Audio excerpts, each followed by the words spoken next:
Everything is awesome when you're watching your host with the most, Logan 23, doing Hades' Daughter, Chapter 6. You're getting ready for bed and thinking over what you learned about Reid.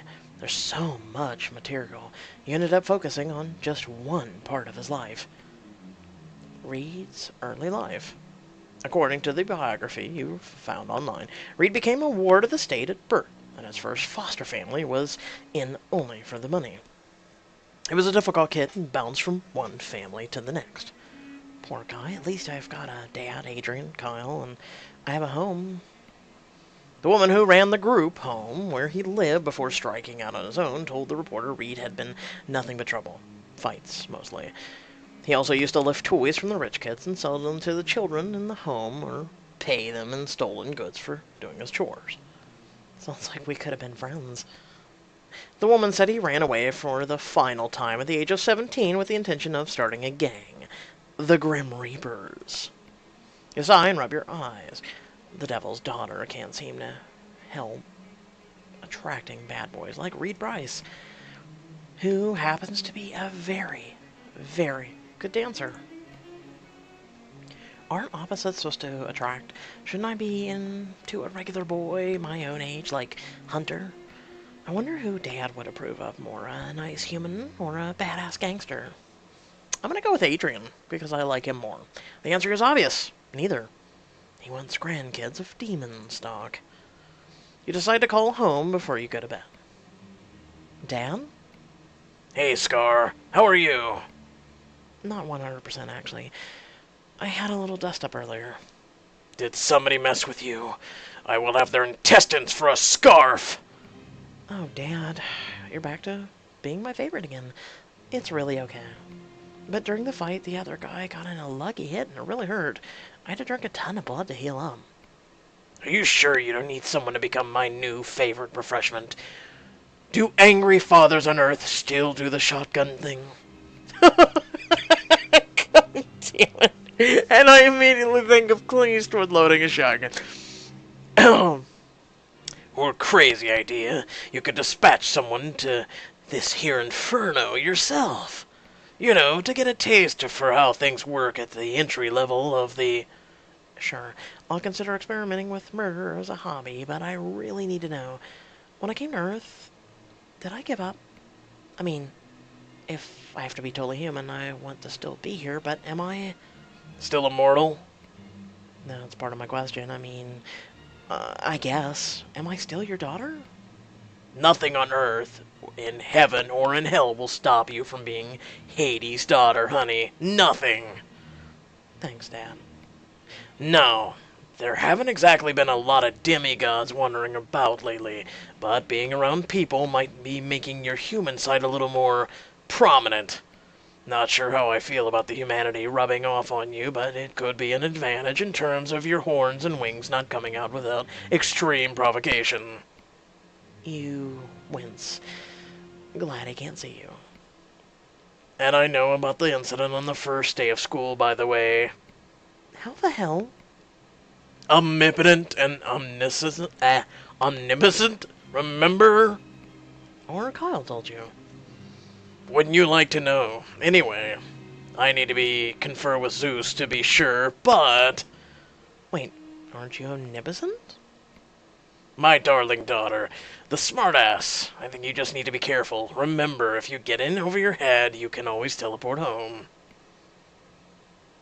Thanks, Dad, but I got this. I'm gonna be toughing out. You are very much like your mother, and a bit like me. You're both very quiet, and you're wondering whether he's also trying not to cry, or if it's your human side kicking in. Alright, time for sleep. Good night, Satan's spawn. Later, Lord of the Flies. Open. You go to sleep feeling reassured. In the morning, you head to school thinking it's gonna be boring after this weekend. During class, you curse great-great-grandma Gaia, who's ever so slowly turning her old ass towards the star she crawls toward around. I love the new music, by the way. I just thought I'd throw that in there. The violin is just on point.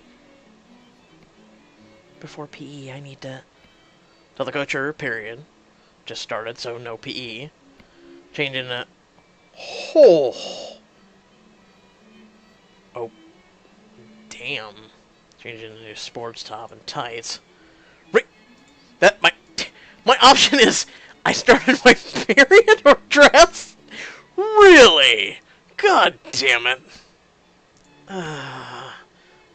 In gym class, you sit by the track. Wow, looks like the little party made a big impression. That's an understatement. I told you it would be epic. What happened to that tall, blonde drink of water?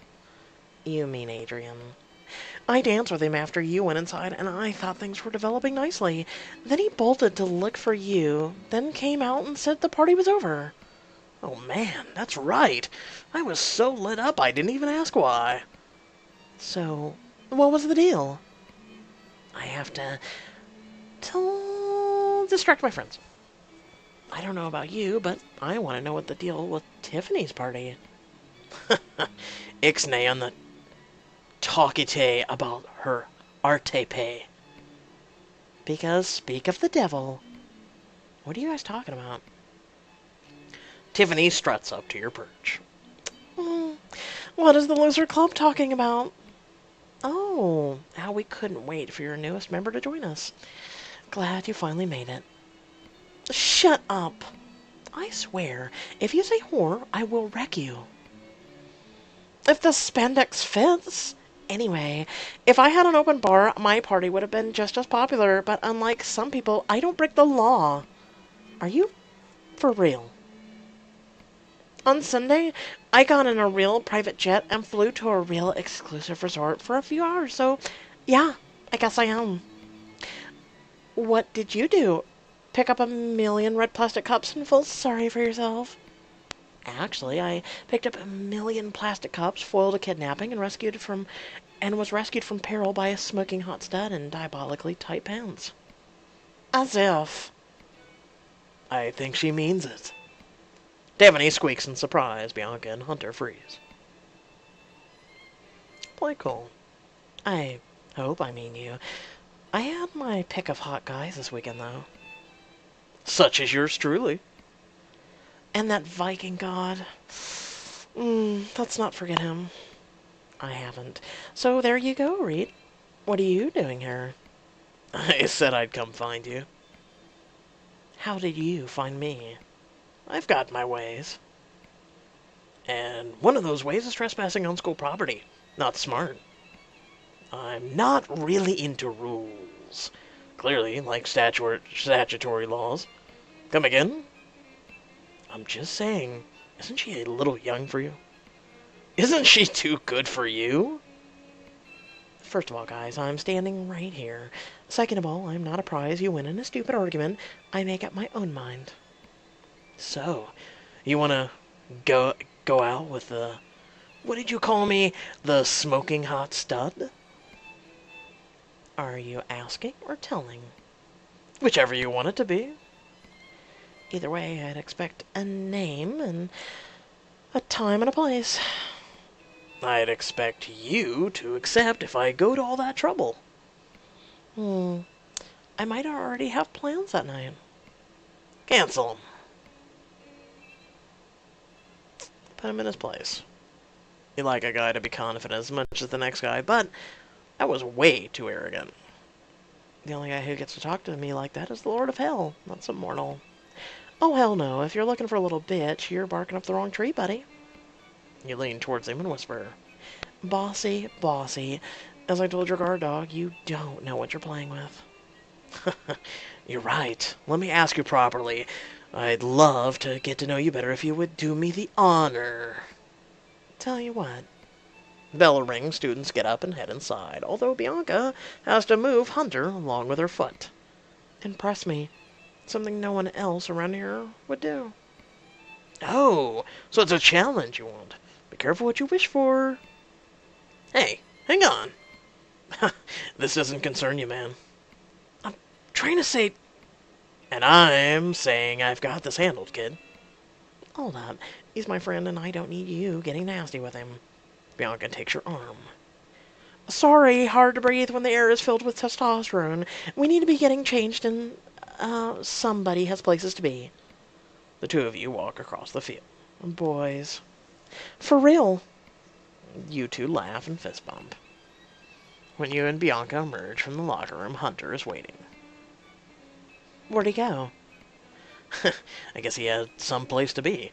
Wish I knew why he came here in the first place.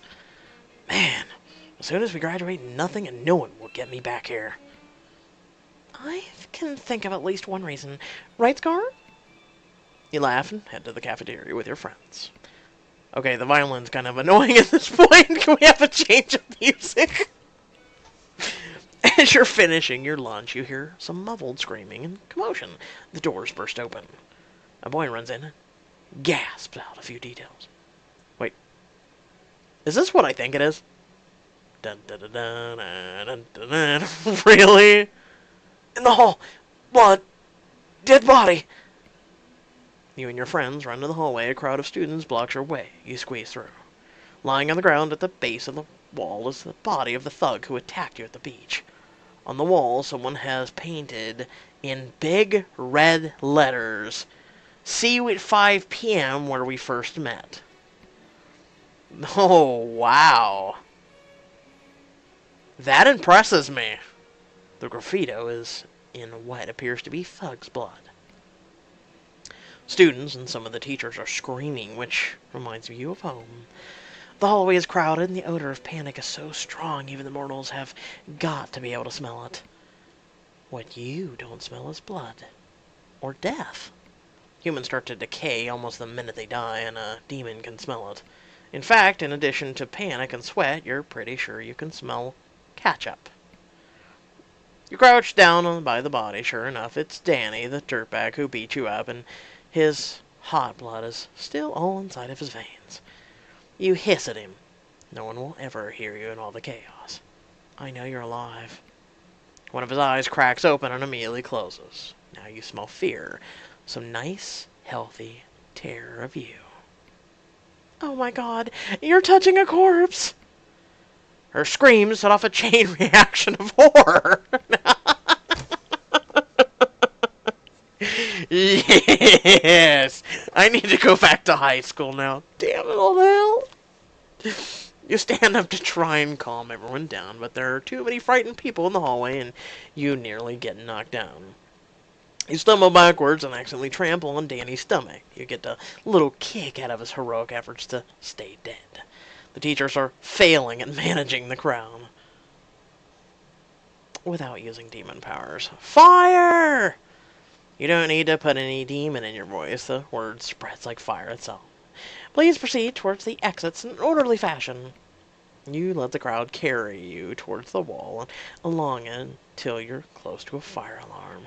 You yank it as if there were Japanese hair. When the hallway is clear, you head straight to the corpse. Hey, dead man, get up. Body doesn't move. You give him a kick in the ribs. Ow! Listen to me next time. Get up. I don't take orders from you. Fine, genius. Eventually they're going to come back, ship your ass to the morgue, and you're not actually dead. I'm up, damn. Come on. You seem to be spending half your time on Earth ducking into empty classrooms. This one has a sink in the back. Okay, wash off the condiments and explain yourself. How did you know I wasn't dead? It's a long story, and I'm the one asking the questions here, punk. What's the deal? Reid sent me. He said if I pulled it off, he would throw me out. Pulled off what? Playing dead? That, and freaking you out, testing you. You snicker on the inside, as if even a badass mortal has anything on Hayes. Is that what he said? Danny looks sulky and refuses to answer. Threaten Danny with Reid. Try reverse psychology. Threaten to hurt him. Try reverse psychology. Roll your eyes. Fine. He probably didn't tell you anything else because you're not trustworthy or important. He did, but I won't tell you. Yeah, right. You're saying that because you don't know a damn thing. Oh, yeah? I don't believe you. He said I had to tell you I was sorry for hitting you and to control myself from now on. Good dog. Now, I've got a message for him. What's that? Tell him, and tell him this exactly. I would have been impressed by an actual dead body. The fire alarm turns off. That's it then. Time's up. You look clean enough. Wait for people to start coming back in and then mingle with the crowd and ooze your way back to Reid. You take your own advice and join the calmer crowd reforming around the painted message. You feel someone tap you on the shoulder. You okay? Yeah, why wouldn't I be? He pulls you aside and speaks very softly. I know this was someone threatening you. We need to tell your dad about this. No, we don't. You don't think we have a mess to tell him about the message in blood? It wasn't blood or a corpse. Take a whiff. What the hell? It wasn't a threat. It was a performance to ask me on a date. Wow. I am way out of touch. Mating rituals have changed in a couple of centuries. I haven't visited Earth. Damn. Too bad. I could have used a drink. I know, right? I'll take a draft over canned any day. You and Kyle share a quick smile, and you hope he doesn't know about the incident with the fresh blood at your party. So, Dad really doesn't need to know about my love life. Right, Uncle Kyle? Just watching out for you, Scar. You give him a thumbs up. Over the loudspeaker, the principal says school is closing early at the request of the police. Oh, because they can't tell it's ketchup, and you're just idiots. Jesus, how can you not tell the difference between ketchup and real blood? That is amazing. On your way out, you pass Tiffany giving a statement to the cops. Why are you asking such stupid questions? Hundreds of people saw it. There was a dead body right on the floor, and the message was in his blood. You can't resist. I should get her in trouble.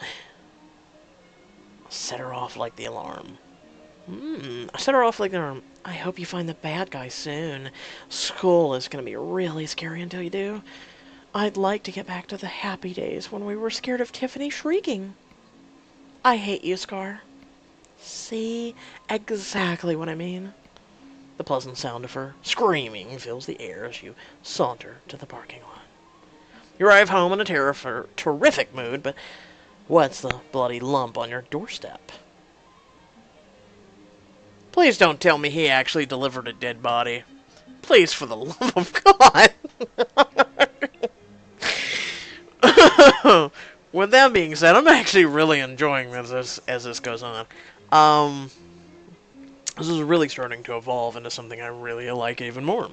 That being said, I hope y'all did enjoy. Let me know in the comment section below if you did. Otherwise, hit that like, share, or subscribe button. And also add down in the description below. You can follow me on social media, or if you want to support my content, there's a couple links for that as well. And until next time, stay well, stay awesome, and have a wonderful day. Peace.